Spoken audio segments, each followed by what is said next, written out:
కానీ మేమేం పాపం చేసాం? ఈ చేయి తోటి చేయి గుర్తు చేసాం ఒక ఓటు. అంటే మీరు ఒక పిలుపుని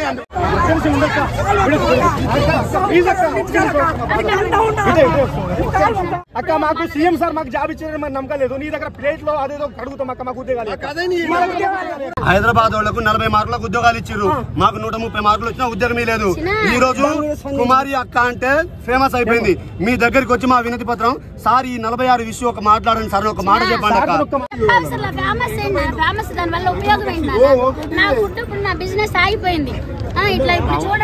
మా జీవితాలు ఆగిపోయినాయి అక్క.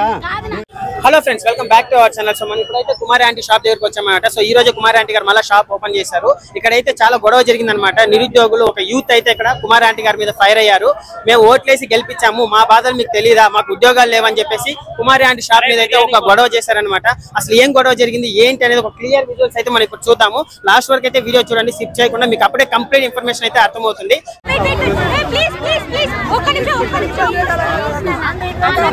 అంటే మీరు ఒక పిలుపుని అంటే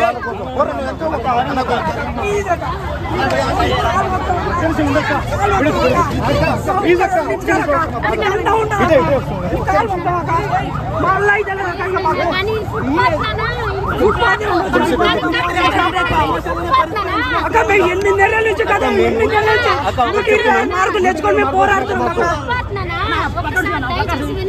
మమ్మల్ని రోడ్డుకి పోతే ట్రాఫిక్ అని చెప్పేసి కేసులు పెడుతురాక మాకు కనీసం మీకు కూడా వచ్చిన వల్ల అయితే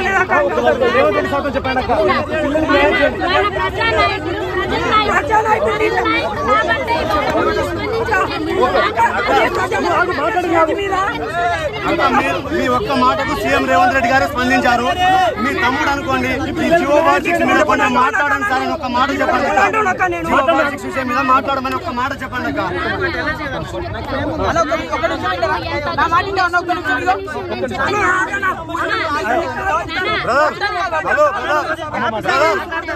కొంచెం ఓపికతో చూడండి, ఏమన్నా రూల్స్ మాట్లాడాల్సి వస్తుంది. చెప్తున్నాం, రూల్స్ మాట్లాడాల్సి వస్తుంది. కొంచెం ఏమన్నా సైలెంట్ గా ఉండు. ఇక్కడ అందరు జీవితాలతో ఆడుకుంటారు, నీకు అర్థమవుతుందా అక్క? అన్న మీడియా మిత్రులందరూ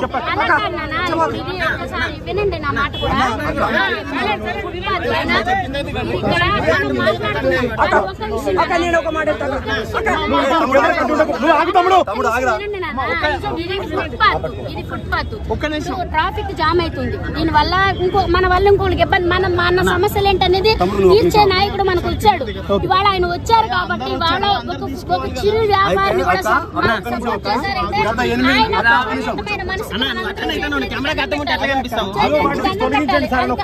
చెప్పేదేనండి. ఇప్పుడు మీరు అన్ని చెప్పే గురించి నాకు తెలియదు, కానీ ఒక ఉన్న మాట నాకు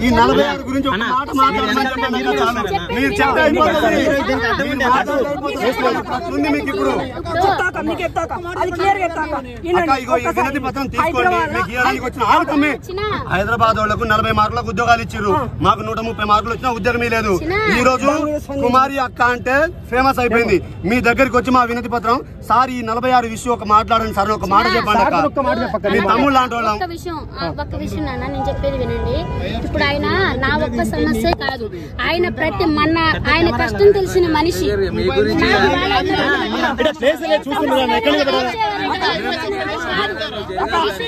కష్టం తెలిసిన మంచి కష్టం తెలిసిన మంచి అయితే 13 మంది ఎమ్మెల్యేలు పోతే కనీసం 90 మార్కుల మీద వచ్చిన వాళ్ళకు స్పందిస్తున్నాడు. కానీ మేమేం పాపం చేసాం? ఈ చేయి తోటి చేయి గుర్తు చేసాం ఒక ఓటు. సమస్య చేయండి, చూడు చెప్పక్క. సమస్యలు తీర్చే ఆయన ఈ సమస్య తీర్చారు.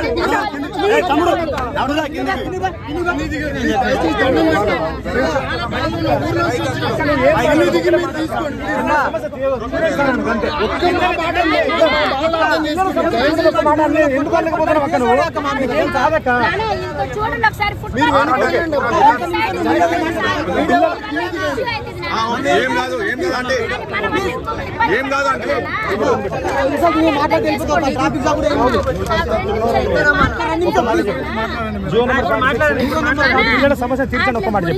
ఆయనకి మనం చెప్పవసరం లేదు. ఎందుకో తెలుసా, ఇప్పుడు నేను ఆయన అడిగానా చెప్పండి, ఆయన అడగకుండానే ఆయన ప్రజల సమస్యలు తీసే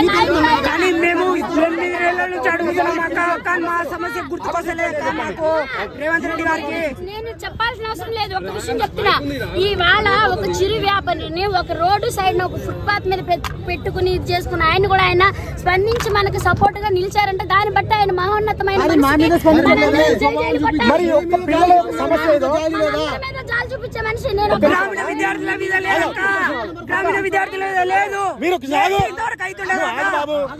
అక్క నువ్వు అన్ని చెప్తున్నావు ఓకే, మీ దేనికి వచ్చినామంటే ఒకసారి పిల్లల సమస్య చూడండి సార్ చెప్పక్క. మనం చెప్పక్కర్లేదు ఆయనకి, ఆయన అందరి సమస్యలు తీర్చి ఆయన మరి ఏదక్క మా సమస్య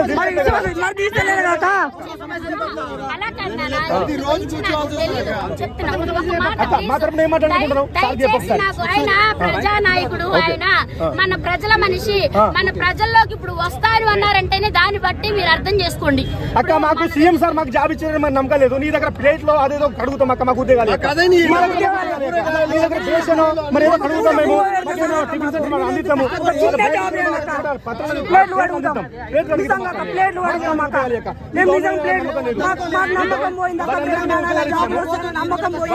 ఉద్యోగాలు ఇచ్చినాము, మాకు వాళ్ళకి ఉద్యోగాలు ఇస్తలేదు. నేను ఉపాధి ఉంటే నువ్వే ఇక మాకు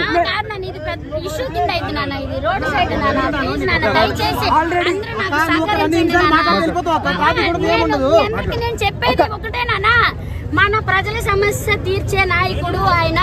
ఇప్పుడు ఇవాళ చిరు వ్యాపారి ఆయన స్పందించారంటే దానికి మనందరం చేతులెత్తి మొక్కాలి.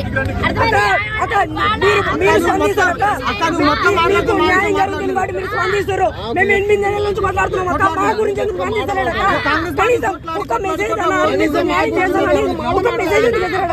మమ్మల్ని ఎంతకొని మాతో ఓట్లు వేయించిన మా గురించి ప్రజానాయకుడు ఇప్పటి వరకు మమ్మల్ని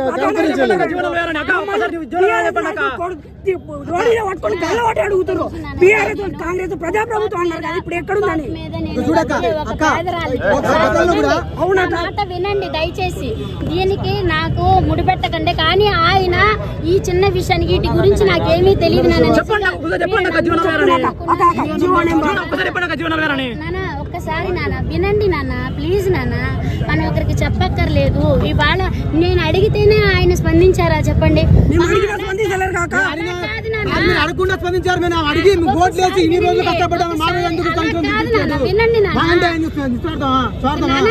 ప్రతిరోజు ఇక్కడే కూర్చోవాలి. ఇట్లాంటి మాటలు రాజకీయ నాయకులే చెప్పడం అయిపోయింది. ఇప్పుడు నెక్స్ట్ మీ నుంచి స్పందించారని మీ నుంచి వింటున్నాం అక్క. మేము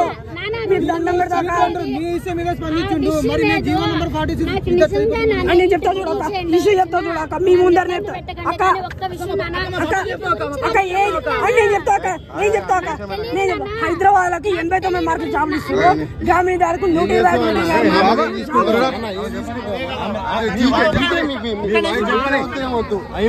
మేము తీసుకొచ్చింది మా ప్రాబ్లం చెప్పిస్తామంటే మేమే బతిమాలుతున్నాం. మా మాటలు చెప్తున్నా కూడా చెప్తలేదు. వాళ్ళు విద్యార్థులు, వాళ్ళకి కనీసం మాకు న్యాయం చేయమని ఒక మాట కూడా నెట్టింది.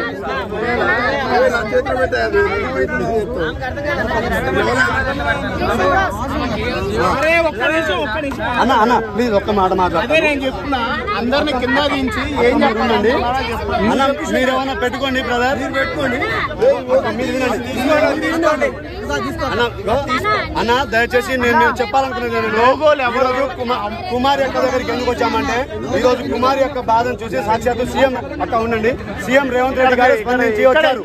అప్పుడు మేము కుమారి అక్క చెప్పాలనుకున్నాను, సీఎం సార్ ఆ జీవో నెంబర్ 46 కోసం నిరుద్యోగులు 8 నెలల నుంచి పోరాడుతున్నారంట, కొంచెం ఆ బాధను కూడా పట్టించుకోండి సార్ అని అక్కతోటి చెప్పించడానికి వచ్చాము. ఇంకొకటి సూటిగా ఒకటే ప్రశ్నిస్తున్నాము, 64 సీట్లు వచ్చిన మీరు ముఖ్యమంత్రి తీసుకుని ఎలా అయితే తీసుకున్నారో 125 మార్కులు వచ్చిన మాకు కూడా ఉద్యోగాలు ఇవ్వాలి. లేదు అంటే 34 సీట్లు 35 సీట్లు వచ్చిన బీఆర్ఎస్ కి సీఎం పదవి ఇచ్చేయండి. మేము అప్పుడు 60 మార్కులకు 70 మార్కులకు ఉద్యోగం వచ్చిన వాళ్ళని వాళ్ళకు ఉద్యోగాలు ఇవ్వమని ఒప్పించుకుంటాం. రేవంత్ రెడ్డి గారు వచ్చినప్పుడు ఇది ఒక్కటి సరిపోద్ది. ఒక్కటి ఇదిగోండి ఒక్క విషయం నేను చెప్తున్నాను, మీ అందరికి దయచేసి నాకు సహకరించండి. నాకు ఇప్పుడు మీరు చెప్పిన ఏమీ నాకు తెలీదు. నేను చదువులేని ఒక ఇంట్లో ఏదో వంట చేసుకుని నలుగురికి దయచేసి ప్లీజ్ ఒక్కసారి నా మాట వినండి. ఇవన్నీ నాకు తెలీదు. కానీ మీ దగ్గర పెట్టుకోండి.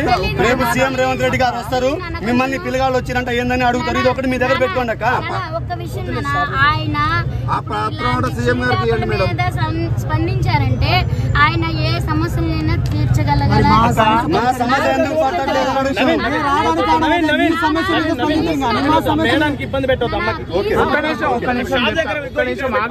ఇది ఫుట్పాత్ నానా, ఇది ఫుట్పాత్ నానా, ఇది ఫుట్పాత్ మీద పబ్లిక్ ఇష్యూ అయితే వెళ్ళిపోతాం. ఇది మీరు తీసుకుంటే మేము వెళ్ళిపోతాం. అవసరం లేదు, ఎందుకంటారేమో ఈ పాటలన్నీ ఇంటానే ఉంటారు, సారు ఇంటానే మీరు ఇది పట్టుకోండి, పని అయిపోతుంది అక్క. కాదు నాన్న, నేను చెప్పడానికి అంటే మీ తరపు నుంచి ఫేమస్ అయ్యారు కాబట్టి ఫేమస్ దాని వల్ల ఉపయోగం ఏంటి? నా ఫుడ్ ఇప్పుడు నా బిజినెస్ ఆగిపోయింది. ఇట్లా ఇప్పుడు చూడండి, నేను మా జీవితాలు ఆగిపోయినాయి అక్క. నువ్వు ఈ రోజు ఒక బిజినెస్ గురించి ఆలోచిస్తున్నావు, మా జీవితాలు ఆగిపోయినాయి. మీ తమ్ముడితో మీ కొడుకుతో ఆగిపోయి ఉంటే మీరు ఇలా మాట్లాడే వాళ్ళ బిజినెస్ గురించి తప్పక మాట్లాడద్దు అన్న. ఓకేనా, నేనేమైనా తప్పుగా మాట్లాడితే క్షమించండి. అక్కేమంటుంది, నా బిజినెస్ ఆగిపోయింది, నా జీవితం ఆగిపోయింది అన్న. మా నాన్న లేడు, మా అమ్మ ఒక్కరే కష్టపడి చదివిస్తుంది. నాకు 125 మార్కులు వచ్చినాయి, అయినా నాకు ఉద్యోగం రాలేదు. ఇక్కడ 60-70 మార్కులు ఉన్నోడికి ఉద్యోగం ఇచ్చారు. బిజినెస్ ఇంపార్టెంట్ కాదన్న, జీవితం ఇంపార్టెంట్ అన్న. అక్క ఇది తీసుకోండి, సీఎం రేవంత్ రెడ్డి గారు మీ దగ్గరికి వస్తున్నారు. ఇప్పుడు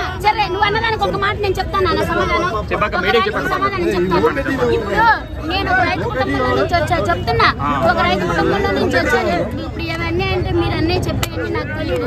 ఇప్పుడు ఎవరికి ఉండే సమస్యలు అనుకున్నాయి, సమస్యలు తీర్చేవాళ్లే నాయకులు. మన ప్రజానాయకులు అంటే మన సమస్యలు తీర్చేవాళ్లే. ఇప్పుడు వాటి గురించి నాకు తెలియనప్పుడు నేను ఎలా మాట్లాడతాను? మీరు కూడా కొంచెం అర్థం చేసుకోవాలి. ఇప్పుడు నేను ఒక పేద కుటుంబంలో నుంచి వచ్చాను, ఒక రైతు బిడ్డని. అది నారు పోసి అది వచ్చేదాకా, అది మొలకెత్తేదాకా నీళ్లు పెట్టుకుని చేసుకుని నా పేరెంట్స్ ఎంత బాధపడ్డారో అది నాకు తెలుసు. మళ్ళీ ఊడుపులు ఊడిసి పంట అన్ని చేతికి వచ్చి అన్ని ఇది అయ్యేటప్పటికి మళ్ళీ వర్షాలు వచ్చి చేతికి వచ్చిన పంట నోటికాడికి రాకపోయినట్టు అలా ఇదైపోయి ఎన్నో సమస్యలతో మేము వచ్చాము నాన్న. ఈ పరిస్థితికి అందరి సమస్యలు ఒకటే, నాది ఒక్కదాన్ని నేను అంటలేదు. సమస్యలు అనేది అందరి ఒకటే, కానీ మన సమస్యలు తీర్చే నాయకుడు మనకు వచ్చారు. ఇప్పుడు ఇవాళ ఈ చిన్నదానికి స్పందించారంటే ఇప్పుడు చెప్తున్నా, నా మనసులో చెప్తున్నా, ఎవరిదేమో నాకు తెలీదు. ఇవాళ ఆయన అందరి సమస్యలు తీర్చడానికే వచ్చారు. అందరి సమస్యలు ఆయన వచ్చి ఎన్నాళ్ళైంది చెప్పండి? వచ్చి ఎన్నాళ్ళైంది? వచ్చారో లేదు. మరి ఒక చిరు వ్యాపారిని ఒక ఇదిగా చేసుకునే దానికే ఆయన సపోర్ట్ ఇచ్చారంటే మీరు దాన్ని బట్టి ఆలోచించుకోండి. ఎవరికైనా సరే ఆయన న్యాయం చేసే మనిషి కానీ ఇది చేసే మనిషి కాదు. దయచేసి అపార్థాలు చేసుకోవద్దు ఎవరు కూడా, ప్లీజ్. నాకు ఇలాంటి ఏమీ నాకు తెలీదు. అది మీరు దయచేసి మీరు అర్థం చేసుకోండి. ఈ ఫుట్పాత్ మీద ఎందుకంటే మీరు వేరే అయితేనే కాదు, అందరం బతకాలి, మనందరం బతకాలి నాన్న. ఇప్పుడు ఇది నన్ను హైప్ చేశారు, మీరు ఫేమస్ అయ్యారని అంటున్నారు. ఫేమస్ అయ్యటం వల్ల నాకేమన్నా ఇది ఉందా నాన్న? ఇదేంటో కూడా నేను అసలు యూట్యూబ్లు తీసింది ఈ మీడియాలో పెట్టే వరకు కూడా అట్లా వచ్చి అన్ని ఇచ్చేసేదా కూడా నేను చూసుకోలే. నా పని నాకే సరిపోతుంది. నాకు బయట ప్రపంచం అంటే తెలీదు. కానీ ఇంత ఇదిగా అంటుంటే నాకు ఇప్పుడు ఒకటి నాకు తెలియనప్పుడు నేను మాట్లాడకూడదు, అవునా కదా? కదా, ఇప్పుడు నా సమస్య ఇంకా ఆయన మద్దతు ఇచ్చారు, కానీ ఇలా పబ్లిక్ ఇష్యూ అయితే మన వల్ల ఇంకొకరికి ఉపయోగపడాలి కానీ సమస్య కాకూడదు. ట్రాఫిక్ వాళ్ళకైనా మనం సేకరించాలి కదా. ఇలా ఇప్పుడు ఫుట్పాత్ మీద ఇలా ఇన్ని వ్యాన్లు అయిపోయి ఇన్ని ఇదైపోతాయి, కానీ నాకు ఇంతమంది నాకు సపోర్ట్ చేశారు, కానీ వీటి గురించి నాకు తెలియనప్పుడు నేను ఎలా మాట్లాడతాను చెప్పండి? మీరు ఒకసారి మీరు అర్థం చేసుకోండి. కానీ ఆయన ప్రజానాయకుడు, ప్రజల కోసమే వచ్చారు.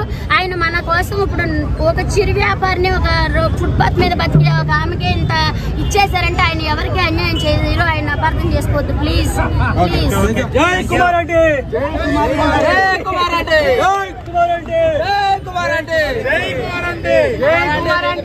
మిమ్మల్ని ఎవడేమనే లేదు. చాలు చాలు కష్టపడుతుంది ఏ పని లేదు. ఎంతమంది కొన్ని వేల లక్షల మంది సపోర్ట్ ఉంది మీకు. జై కుమార్ అంటే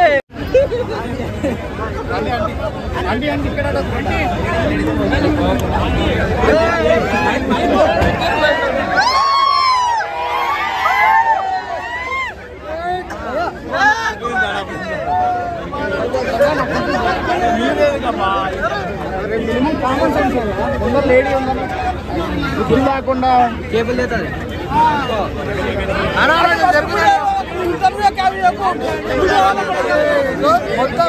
అరే జరగండి అన్న. అరే అరే లక్కీ బాయ్.